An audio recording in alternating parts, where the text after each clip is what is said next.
I realize that every professional group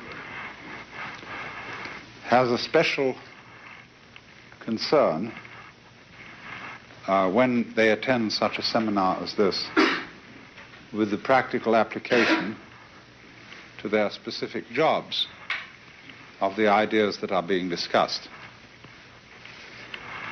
And the question has been put to me very concretely that if I'm discussing the human game and promulgating some sort of philosophy of life as play, how will you get this across to your clients, your students, your patients, etc., however you name them? And I want to assure you that this is the one subject on earth that you should not be concerned with.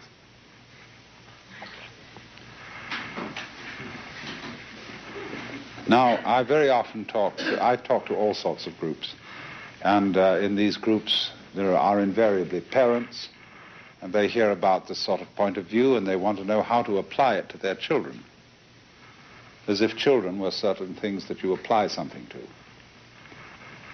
Children are very canny, and the moment you start applying a method to them, they're aware that something's afoot.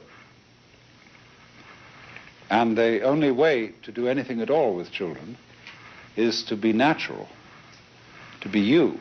But there's no way of doing that, because the moment you know you're being natural, you're not. If you, however, are a person fascinated with something, deeply interested in anything at all, it doesn't matter what the devil it is. A child is intrigued, catches the infection of it from you by osmosis. And so in exactly the same way, if you are deeply absorbed in life, you can commit psychotherapy without any technique at all.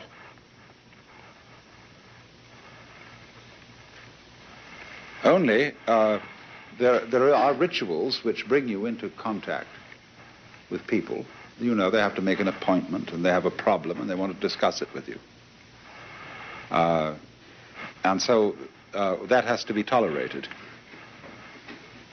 But beyond that, what they really want to meet is a person whose own life is really satisfactory to him or her, rather than a person who is a professional in setting other people's lives right. There's no way of doing that. And so the thing that I want to talk to you very seriously about, or very sincerely, about certain things that seem to me important in the life of anybody in your position, and certain things that are ordinarily quite out of the bounds of psychiatrists and psychologists' discussions. Speaking quite frankly, the thing that oppresses me in my constant contact with psychotherapeutic circles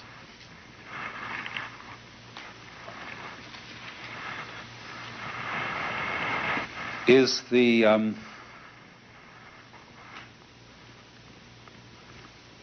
amazing superficiality of it all. You know, let's be psychologists, and let's not venture any deeper than that. Let's be quite clear that we are working with something empirical, something matter of fact, and let's not get anything really spooky mixed up with this.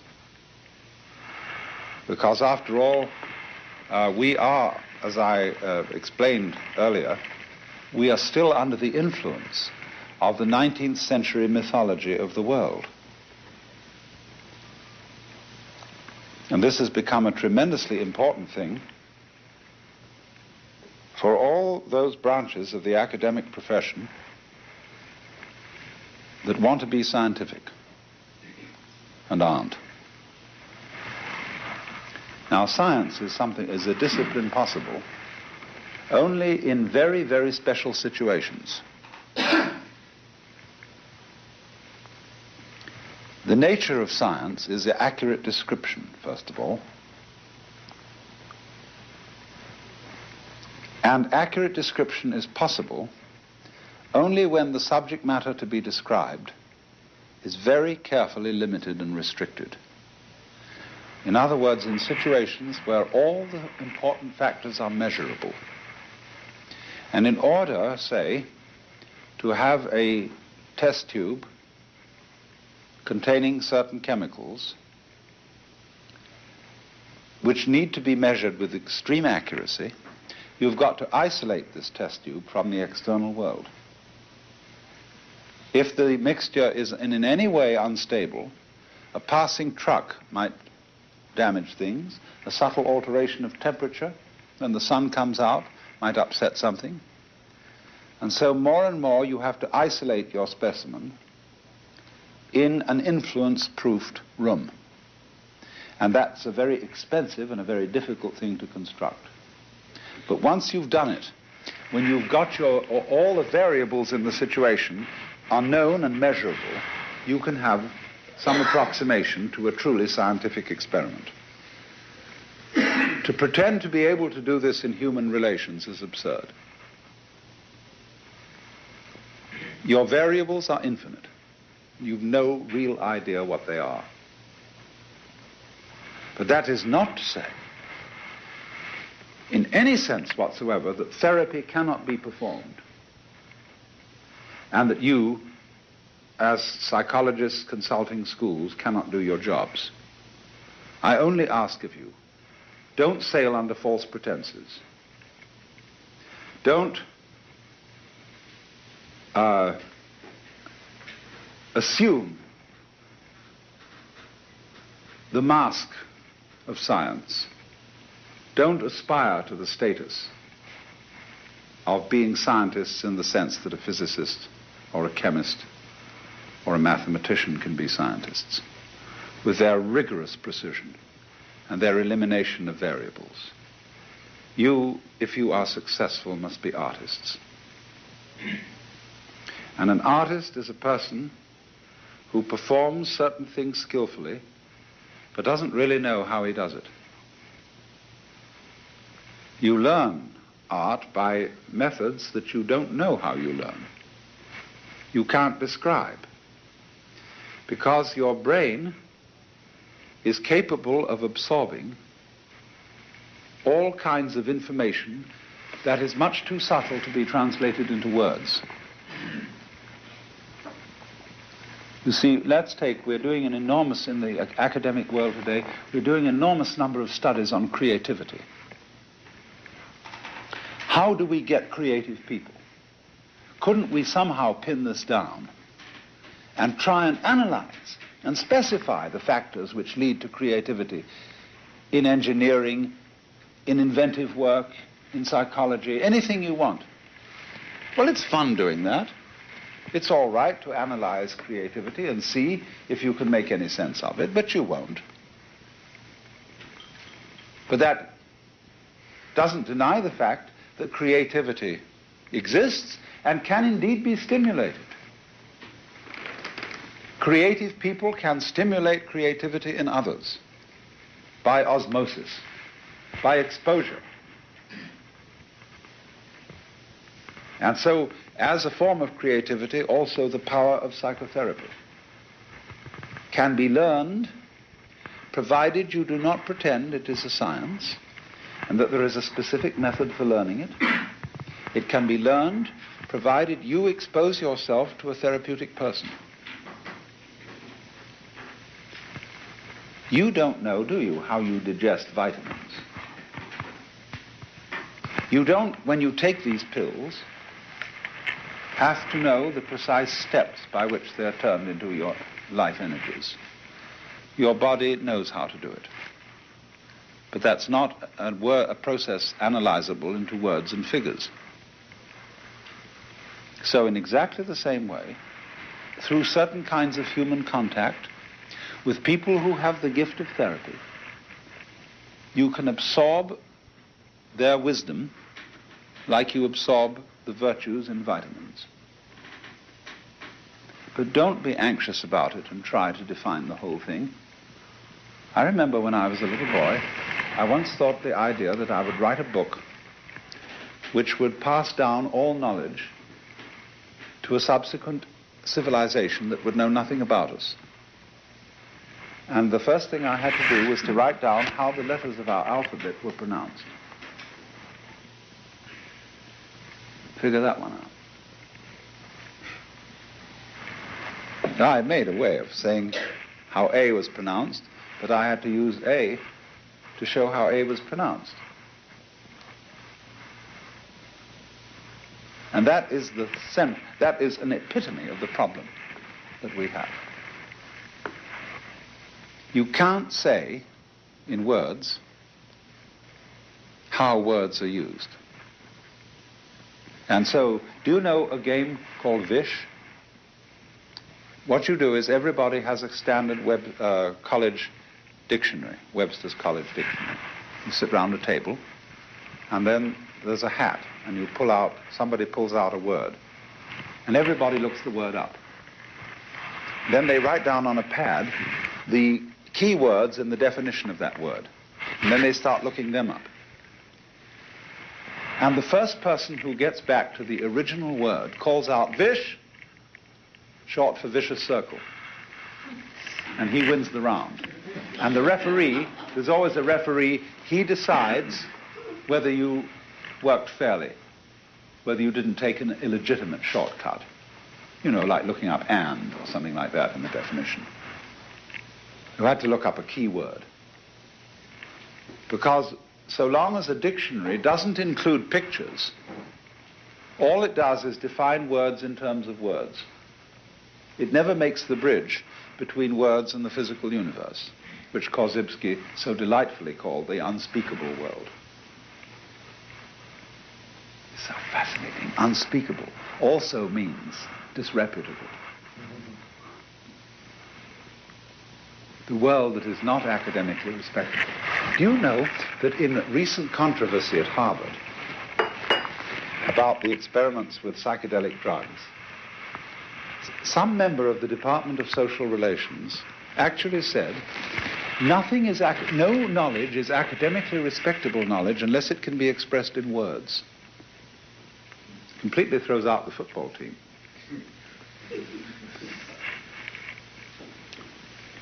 Did you ever hear of the football team doing a thesis on how to play football? Obviously not. Because that's something that has to work. Notice, too, in the academic world that all subjects which are effete are studied in terms of their history. When you start studying mathematics, you do not study the history of mathematics as the initial course, but history of philosophy, history of religions is the start-out course in these topics. Medicine, you don't start studying the history of medicine until you're in graduate school. History of science is a graduate school subject. History of psychology. Whenever you think a subject is practical, you go right into doing it, rather than being historical about it. But the point simply is that you cannot pretend to be scientific and to adopt the gestures and attitudes and postures of scientists about things that are arts and that require a certain kind of personal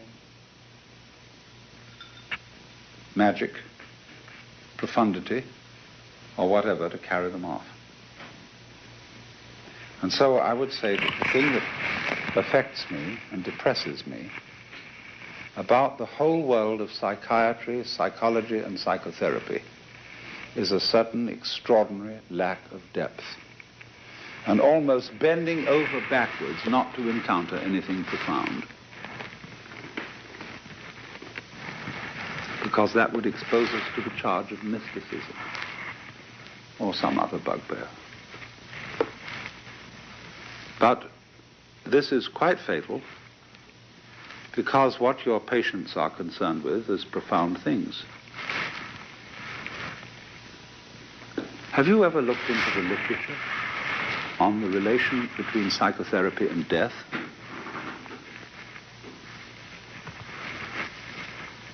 You will find a lot of blank pages. There's hardly anything about it.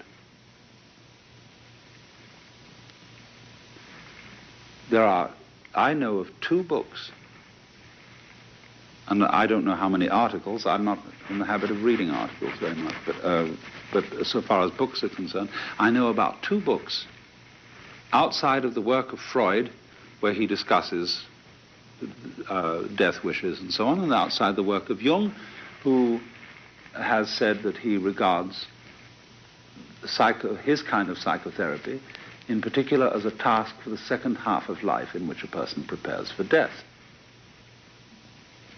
But by and large, ordinary psychotherapeutic work ignores the subject. Likewise, the whole orientation of medicine to death is one where death is a misfortune. It's not allowed to happen. Doctors don't prepare people to die. When somebody is in a state of terminal cancer, all their friends come around and say, cheer up, old boy, you'll be all right in another 2 weeks, and we'll be back and having a beer again, or we'll go out to the country and you'll be back at work. Love to see you in the office once again. This person knows jolly well you're going to disappear within a couple of days. And knows this and feels the strange mockery of his friend's unwillingness to accept this, and therefore a lack of genuine human relationship.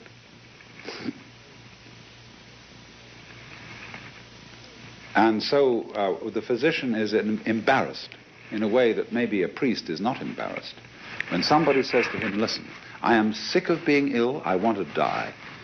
I want to stop all this stuff being fed into my veins, and I want to be through. And the doctor in his role can't say, of course, that's perfectly understandable. And insofar as the psychotherapist takes his cue from medical role-playing, he can't say to a person, all right, you should die. I think it's a good thing. A very wise man once said, this was Ananda Kumaraswamy, I would rather die 10 years too early than 10 minutes too late. There's a time to die. And dying should be one of the great events of life, like birth and marriage, graduation, anything like that. No, all cultures have had the rites of passage. But in our culture, death is a very strongly repressed event. We call it passing away. And our morticians, who call themselves that instead of undertakers, make up bodies in the mockery of a beauty sleep. And they have a kind of oily, unctuous, avuncular approach, which is extremely beastly. And they make a huge racket out of the whole thing.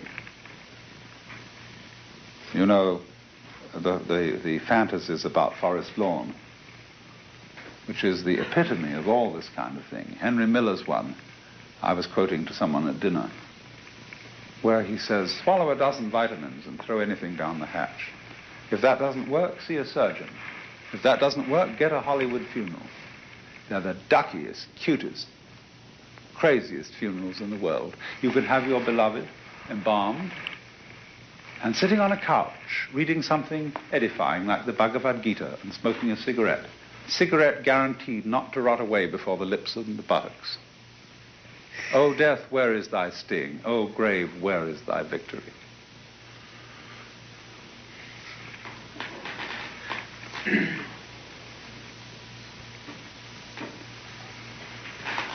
And this, you see, because the healing professions today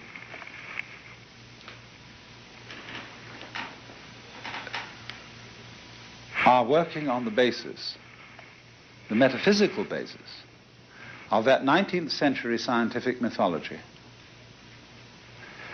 that this world is nothing but a mechanism. And that when you're dead, as people love to say and lick their tongues round it, as if that really said anything at all. And so what we are reduced to is, on the matters on which we are fundamentally embarrassed, we carefully keep silence. We have no answers about that. We'd rather not talk about it, but it's a thing people are fundamentally fascinated with. Now, you can rationalize all you want and say that questions about the ultimate meaning of the universe have no meaning. You can be as logical positivist as you please, but that will never quash the questions. And a person who doesn't somehow have a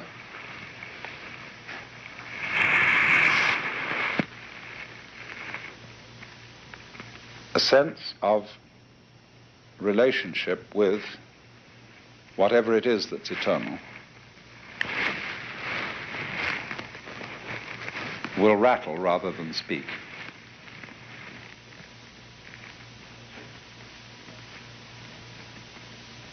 And so I would say to you, talking frankly here tonight, that the most important thing for any kind of psychologist or therapist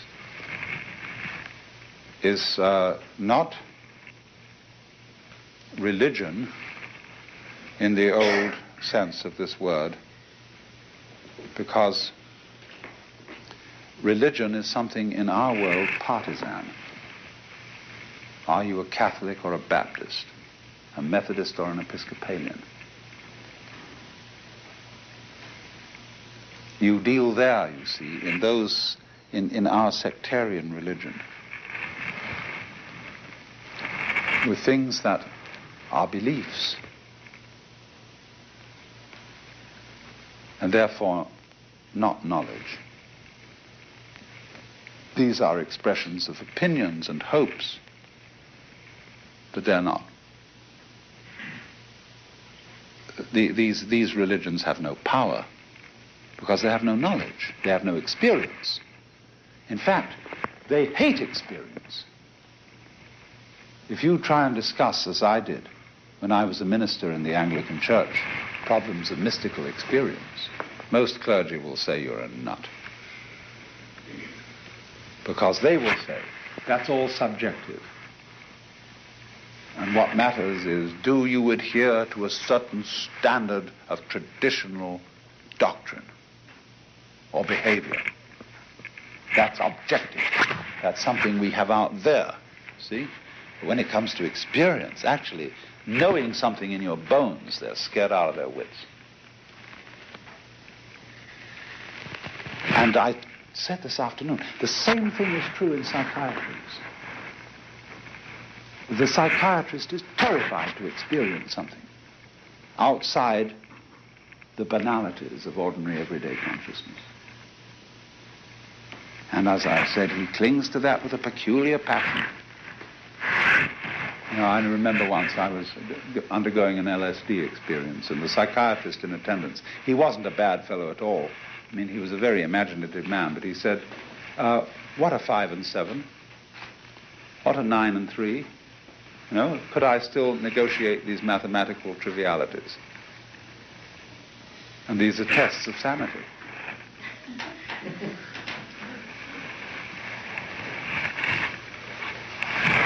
Now, I don't want to deride that completely, because anybody who explores into worlds beyond the everyday world should be able, ideally, to come back with an account of what he's seen. I believe very much in being a bridge between worlds and being able to put into intelligible and rational language things that come from experiences beyond the intelligible and rational. That's the task of a poet. A poet is supposed to be a person who says what can't be said. At least he's always approximating to that.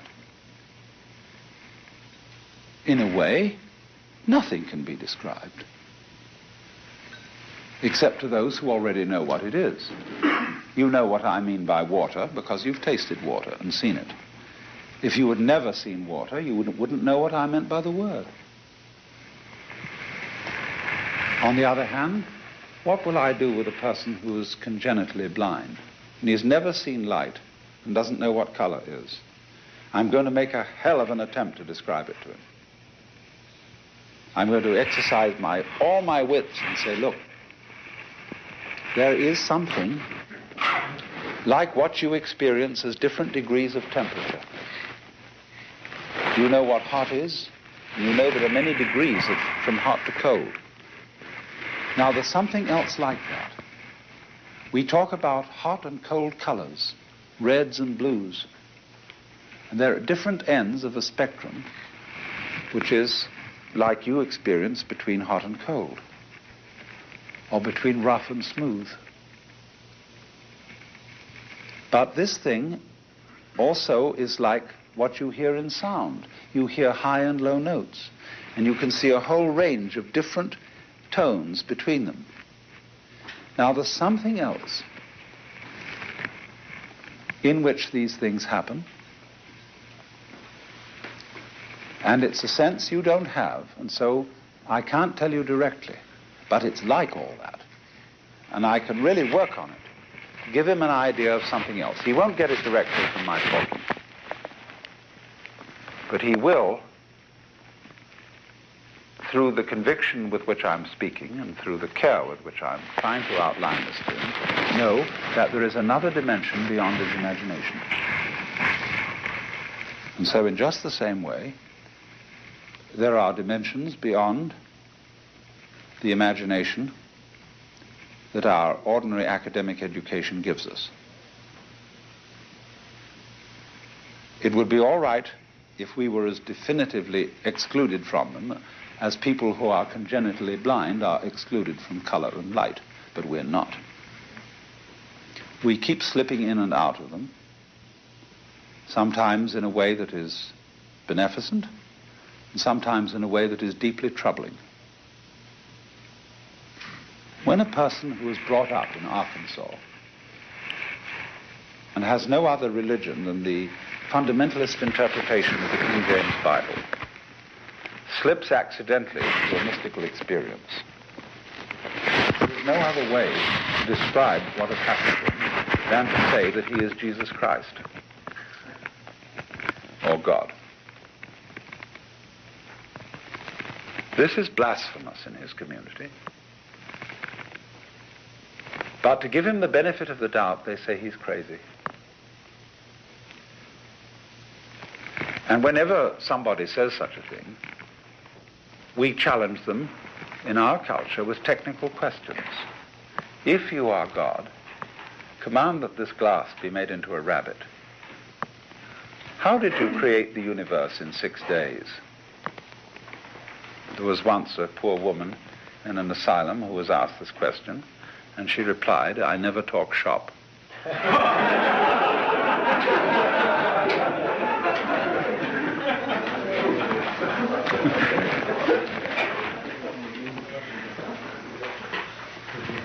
But there it is, you see.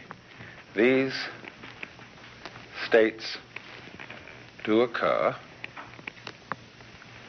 and psychology and psychiatry can do nothing with them except call them aberrations, unless psychiatrists and psychologists have themselves explored these experiences.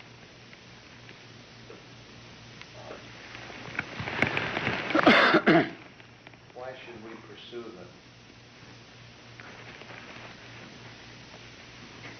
them? Because you have to deal with them.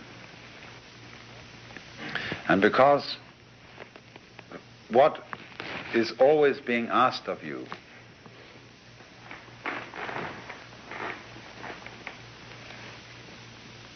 is, you see, people go to you today, whereas before they went to clergymen. The clergyman is a pretty hopeless case today, Because people feel that if they go to him with a real problem, all they'll get is platitudes. Especially if it's a moral problem of any kind, he'll be understanding. They know that because he's been to a modern theological school where they had courses in pastoral psychology and counseling. But they know fundamentally that a clergyman is out to get you. He wants to enroll you in a community, in a church, and so that you'll be a regular contributor. They have a little bit more confidence in a doctor or somebody associated with doctoring because they know a doctor wants to get rid of his patients. A doctor doesn't want to get you hooked on medicine if he's an honest doctor, but a clergyman wants to get you hooked on the religion. So you people who stand midway culturally are looked to because you have the aura of science. And therefore people say, well, that's rather more objective. That's a little safer. I feel I can risk this person because he's not out to get me into some hocus pocus. See?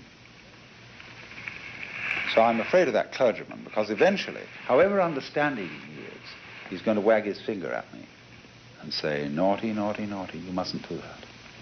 Especially, see, in effect today, our churches are nothing but sexual regulation societies.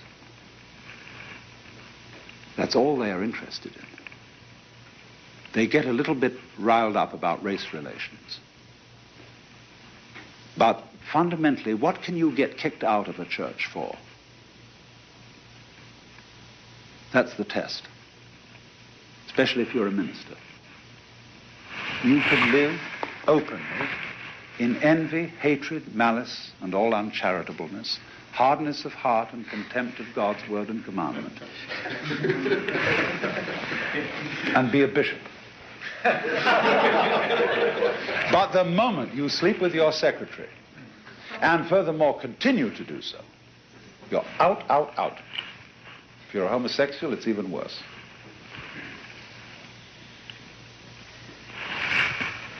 That's the test. That's what it's all about. Well, let's reserve questions to a little later, and then we can take them all together. But over and over again, this is the thing that matters. So people who, for various reasons, are involved in a form of love or sexual relationship, which is by these standards irregular, they know that when finally they get down to it with the minister, he's going to say naughty, naughty, naughty.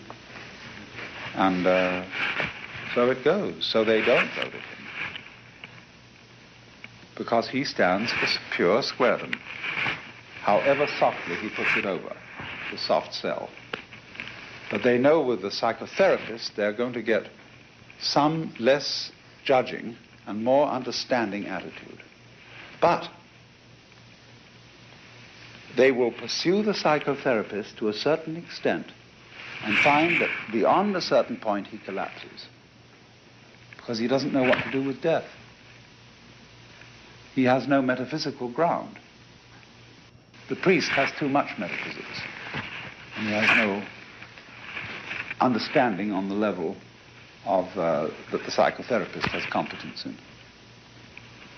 So therefore, to be truly effective, the psychotherapist needs a kind of deeper vision. And he hasn't any reason to be afraid of it and to be feeling that this will injure his scientific respectability.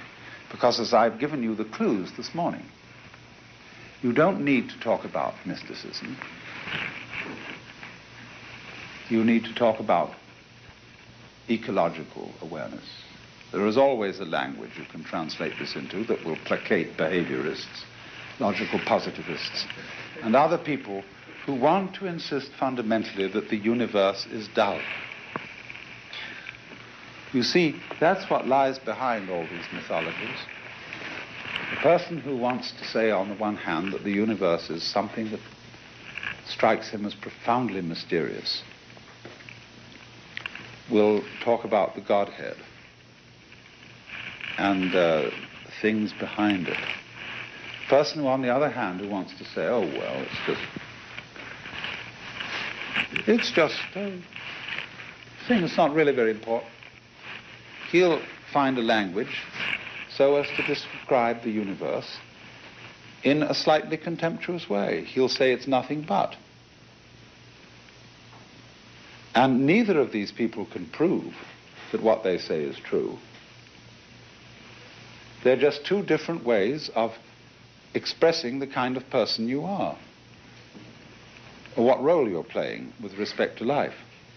See, a lot of people want to advertise the fact that they are sound and reliable, and nobody can put over any nonsense on them. They're tough-minded. So in the academic world, they'll always play a certain role. And you can watch it, you know exactly what it is, how they come on. Other people want to say to those people, you're dry as bones, you rattle. You know the words, but you don't know the music. You see, all these people really are differentiated between two schools of thought. The prickly people and the gooey people. And on the side of goo, we have the romanticists, and on the side of prickles, the classicists. In medieval times, on the side of goo, we had people who were then called realists, and on the side of prickles, the people who were called nominalists. Now, realists believed that every man, individual person, was an example of an essence called mankind. The realists said that's a lot of nonsense. There are only particular people. There is no such essence called mankind. And today, the logical positivists and behaviorists are examples of prickly people, and mystics and idealists in the Berkeleyan sense are examples of gooey people. And this is an eternal debate. When you examine any substance closely, you find structure. But when your lens gets out of focus, you find substance or goo, because you can't see the details. So it is all homogeneous, like homogenized milk. So depending on the level of magnification with which you look at life, you see prickles or structure, and goo or stuff. And all philosophical debates go along between these people. Whereas the truth of the matter is, of course, that life is gooey prickles and prickly goo.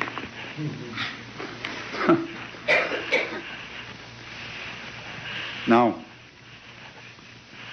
don't get taken in by being too prickly.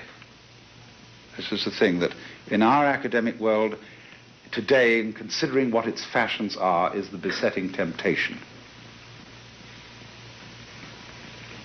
To secure oneself as an honest and respectable academician who is of sound scientific approach.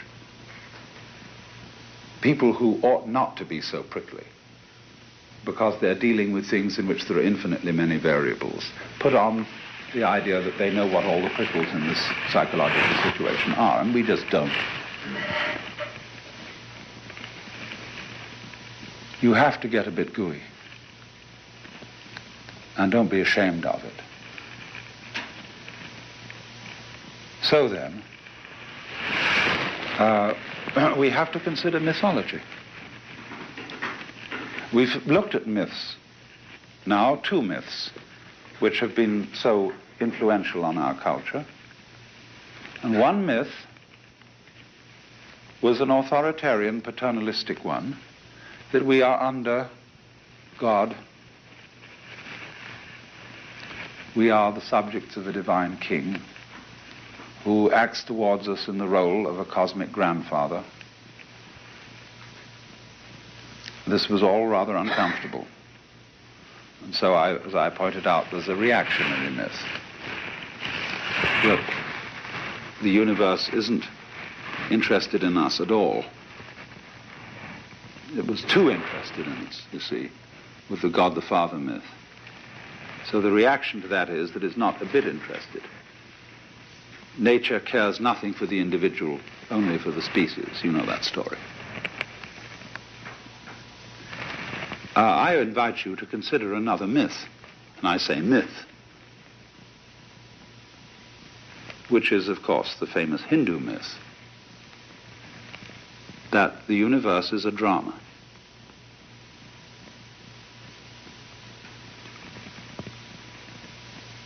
See, a drama is it is an image, just like an artifact, considering the universe as something constructed, put together, manufactured. That's a myth. But the dramatic myth is different from the constructionist myth.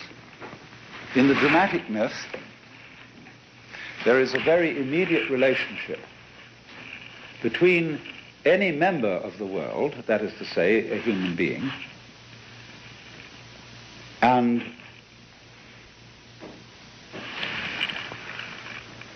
the root and ground, what there is. Because in the dramatic myth, every one of you is basically connected with the reality which for untold billions of years has sparkled in these galaxies and nebulae.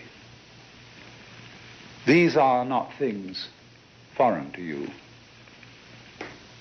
What you see outside you, or apparently outside you, although it looks distant and foreign, is most fundamental to you. There was sense in what is now only a superstition, astrology. Astrology as a means of predicting what is going to happen to any individual in his life is, as far as I could make out, of almost null value.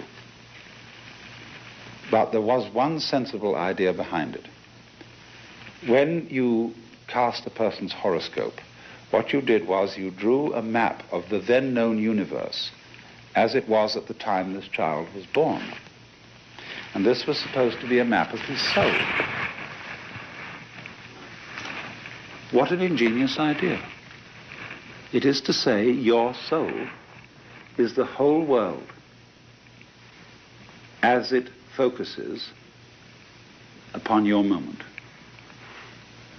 Now, ordinarily, when we talk of souls, we think of something clad in a sheet with holes in it, like a Halloween ghost, that is a kind of miasmic creature that inhabits your body, and when you die, it leaves you like the breath leaves you.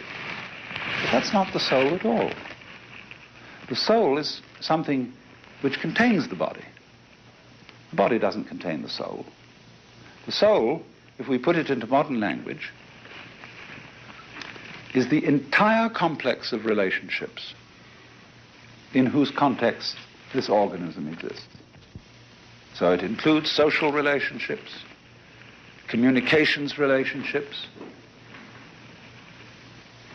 dynamic relationships of heat and temperature, relationships with animals, with insects, with bacilli, relationships with gravity, with cosmic rays, and interstellar balances. All these things, as they are focused at any individual point in the world, constitute the soul. And that was the truth in the astrological diagram. But we are, as I said, taught to feel this system inside out,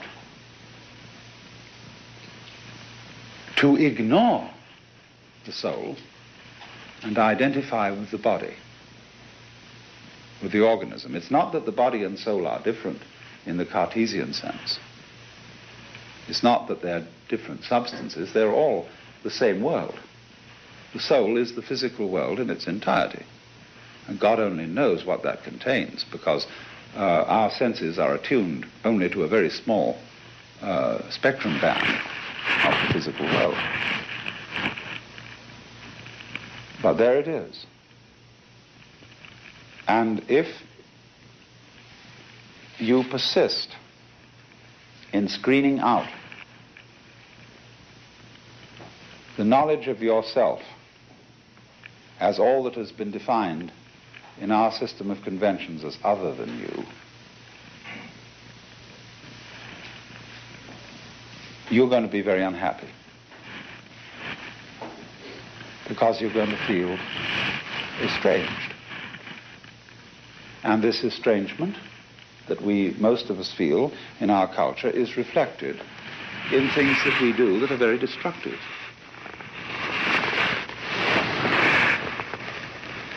We constantly hear of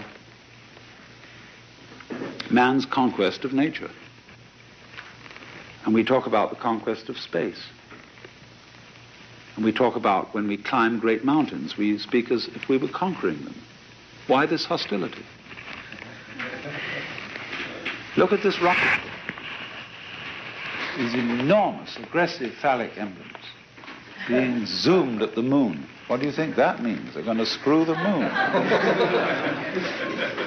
Poor old Venus. No? Well, now, this is a ridiculous way to explore space. You're never going to get anywhere in a rocket. It's a crawling thing. It's a horse and buggy. If you want to explore space, the right direction to go is radio astronomy. Because that makes the outer space come to you. You don't have to go to it. You're in space. Here we are, floating on this Earth, which is way out in space. We're already there. All we need to do to find out what's around us is get more sensitive, more open, develop things that are like the radio astronomical things. Maybe we can find instruments more sensitive yet than those. And they will bring the outside to us instead of going boom and conquering it.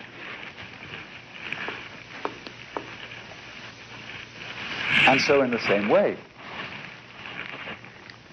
in California where I live, everything is being bulldozed. They go to the hills. People would love to live in the hills. They take a bulldozer and they flatten out whole terraces in the Hollywood Hills and elsewhere and make them into tract lots where they can build conventional houses that the banks will finance. Whereas any good architect knows how to put a house bang on the side of a hill with making no more alteration in the land than building a road to get at it.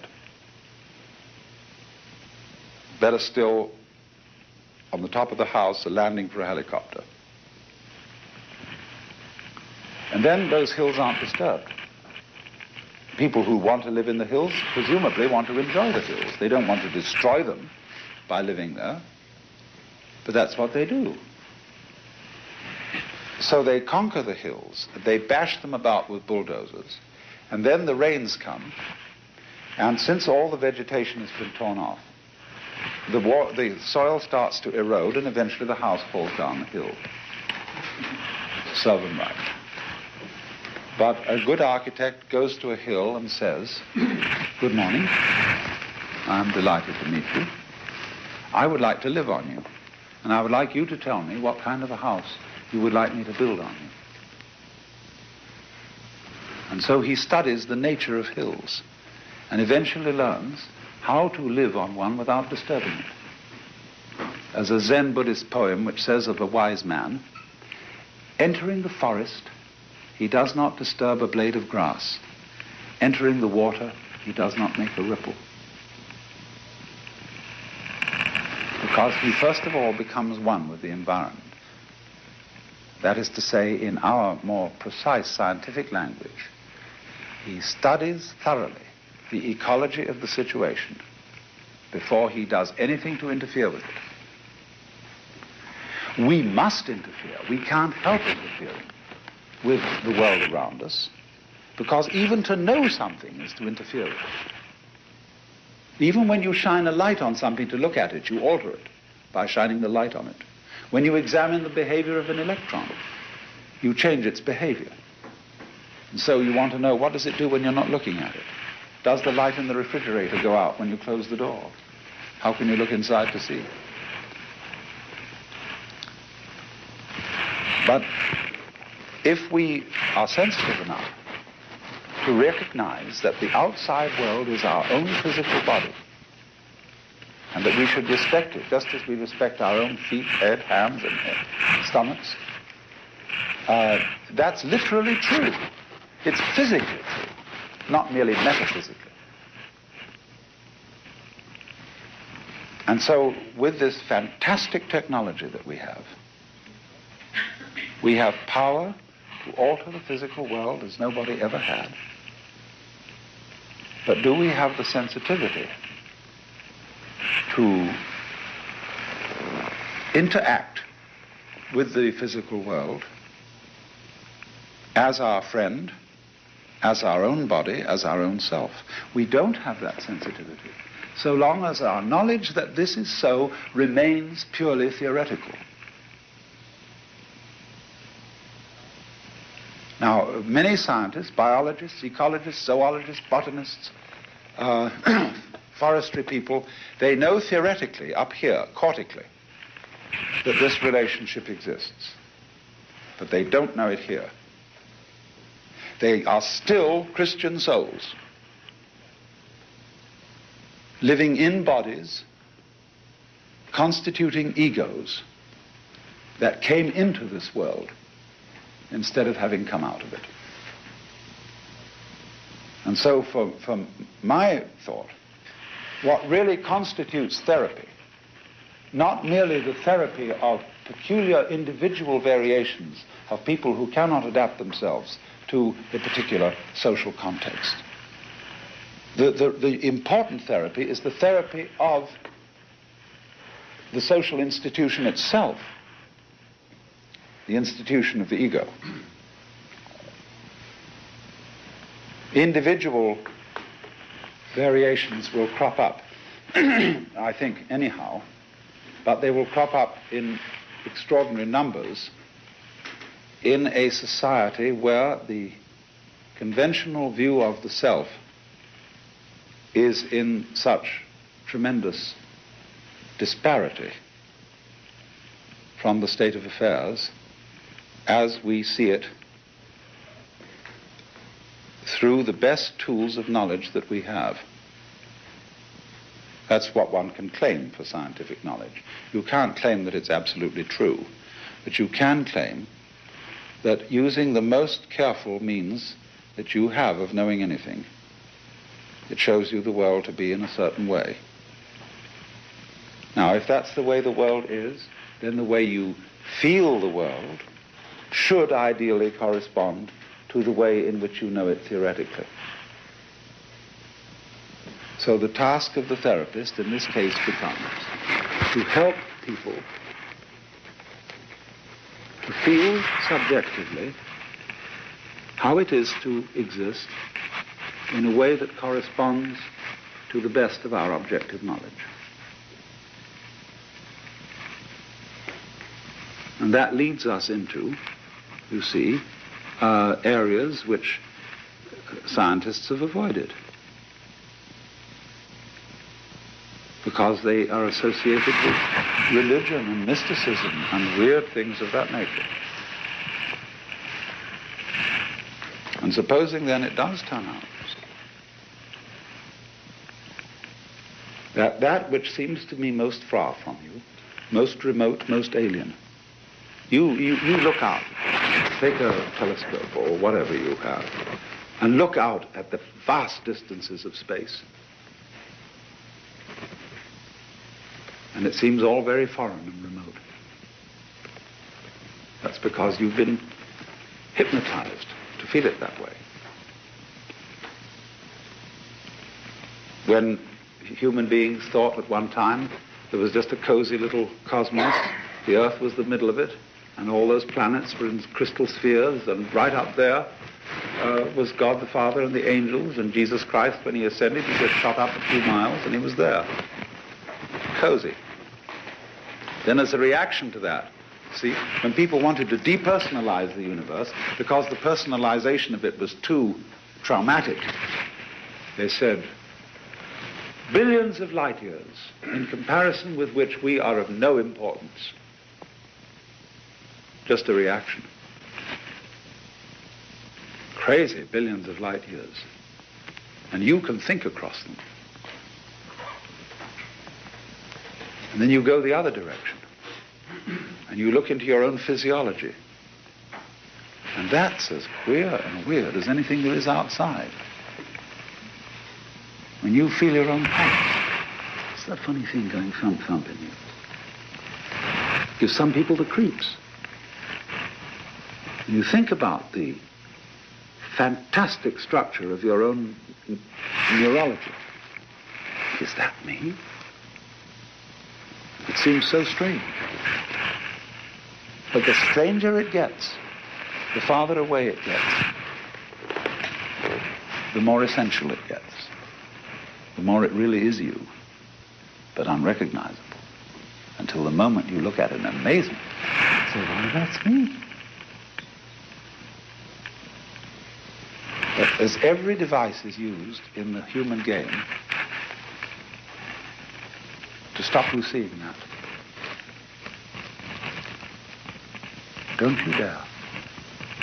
Don't you dare do that.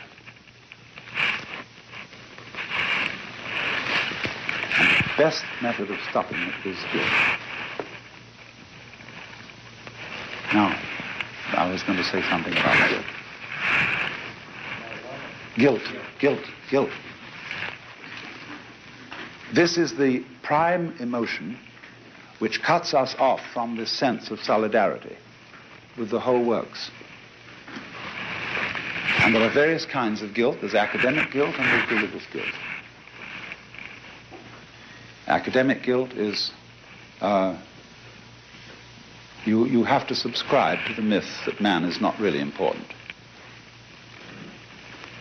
And that geology is more fundamental than biology.